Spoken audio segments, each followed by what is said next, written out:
So how did this all originate? How did I start to speak like this? How did I become the motivator that I truly am today? And it was out of necessity. It was out of survival.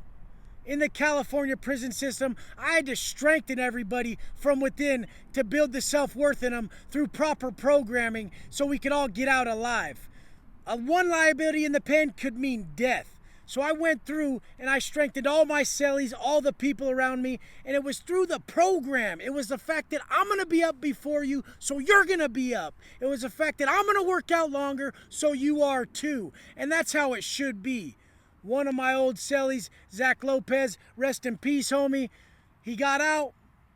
He got hit by a car on his motorcycle and he died, and that was the straight homie. He was my cellie for a long time. Good dude. Had been out 8 years. He got out and had a baby right away with this chick who rode with him the whole time. Crystal was a soldier. She rode with him, and he just loved it. He was... Man, it made him feel so loved. He was sober. He kept his shit straight. He worked out tough. I had all the respect for him in the world. He never, ever slipped on his program. And these are the dudes you run across in the pen that you know did their time right. A million times over, I would tell him, man, get out and do good. Get out and do good. And it was something as simple as getting hit by another vehicle on his motorcycle, which got him killed. He was actually a Moloch from a 1% club up in San Luis Obispo. Now we get into bikers. Bikers usually can't run politics in the pen, but I've seen it happening lately. Usually, since bikers have an outside allegiance to a different gang at a higher level, like a Hell's Angel or anything like that, they usually wouldn't have a yard. They usually wouldn't have blocks and shit like that. But as of the last few years before I paroled, they started to, because around then it started to just be a respect factor in how you conducted yourself. So respect is paramount. My boy Whiskey, much love, bro. Whiskey's from San Fernando Valley. He's actually the Game, the rapper's foster brother. We used to kill those workouts. Every day after chow, we would do 10 sets of 30 burpees or 30 sets of 10 burpees. Whiskey never missed a day on them bars. He never missed a day of them burpees. And that's just how we would get down. This is how we strengthen ourselves. Through that daily shit that we could easily pass up, but we know we should do. The definition of a successful man. They looked up the common denominator, and the common denominator is the successful man will do plenty of things every day that lead to the evolution of his character that he doesn't want to do in order to have the future he desires. As soon as you're thinking all them pleasure-filled acts, that hustling, that drinking, all that shit, all that partying, that drug use, the second you think all that pleasure is going to lead you anywhere you want to be, you're greatly mistaken.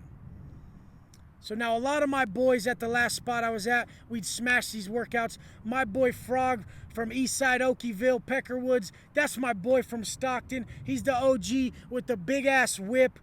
Man, I have Frog doing 50 handstand push-ups a set. I love you, big dog. And we just had it. We just had that fucking, I'm gonna be up at 4. You got my fucking word, and I got this. And that's what's lost out here. If you said one time that you're gonna fucking do something, that should hold with you true for your life.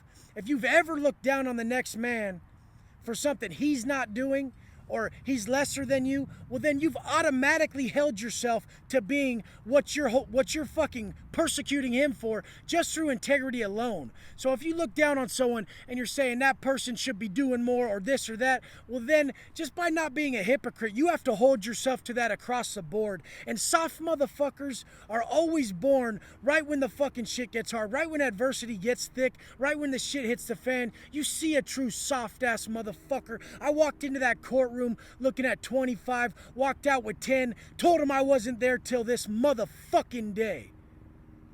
But anyways, when you're faced with everything and you still stand up, this is what matters. You don't have it bad out here. You've never been just stuck in the cell for years on years. And guess what? If you were and you came out shot out, then your time did a fucking train on you. And I don't give a shit anyways, because there was 2 ways to do it. There was the real motherfucking way, and there was the bitch-ass way, coming out with them titties, fool. Yeah, I said it, titties. You came out with tits, you're a bitch. You should have been on another yard. That's my fucking opinion. I know plenty that didn't come out that way. Guess what? Respect them ones.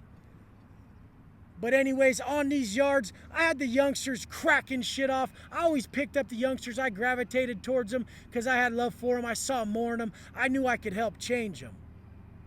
My boy Books, one New Year's Eve to be exact, we did fucking 4 hours of burpees because I was trying to break him. I was giving him a heart check. I was trying to break him off. I was waiting till he tapped, and he wouldn't tap. So about 4 hours in, with his bloodshot eyes, I told him, man, you're good. You got my respect for life. I love you, Doug. He was down for 8 years for armed robbery, a fucking 24-year-old. 8 years, armed robbery, fell at 18 or 19, had been down a minute, was a smart individual. This is what happens. Maybe you grew up with money troubles like me and your family was just living check to check and you think, hey, I'm going to help everyone by slanging. It ain't going to work for you. You're better off playing the long view. You're better off playing the smart route. It's always going to pay off more in the end.